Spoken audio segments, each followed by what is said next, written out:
Itong lugar namin, Sitio Maligaya Dos, San Vicente, San Pedro Lamuna. Siyempre, alam mo naman, ganitong lugar, squatter area, tabing release, dikit-dikit ang bahay. Madilim talaga rito sa lugar ko na to. Wala kami dito sa loob, lagi kami sa labas. Nadadapa kasi madilim, dadaan mo, hindi mo alam, may nakaharang.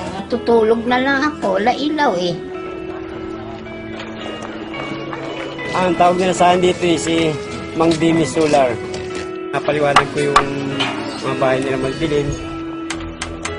Bubutas ka ng yero, lalagay mo yung bote, lagyan mo siya ng sealant, bago lagyan mo siya ng tubig na mineral, lalagyan ng sunrox.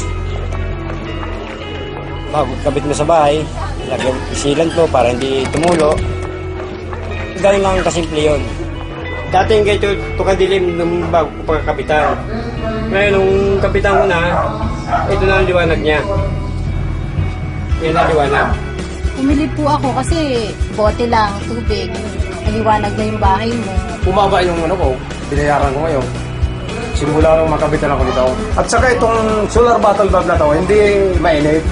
Dahil sa buti na yan, sa solar na buti na yan, gumanda ang araw namin. Ang nalagyan na namin ito ay bali 643. Gusto nga namin tuloy-tuloy para marami nga matulungan mga tao rin na yung maliwanagan mga bahay nila madidilim.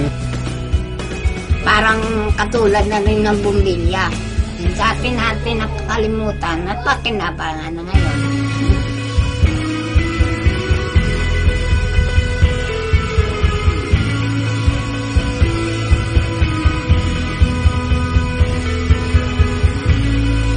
Maliwanag nga sa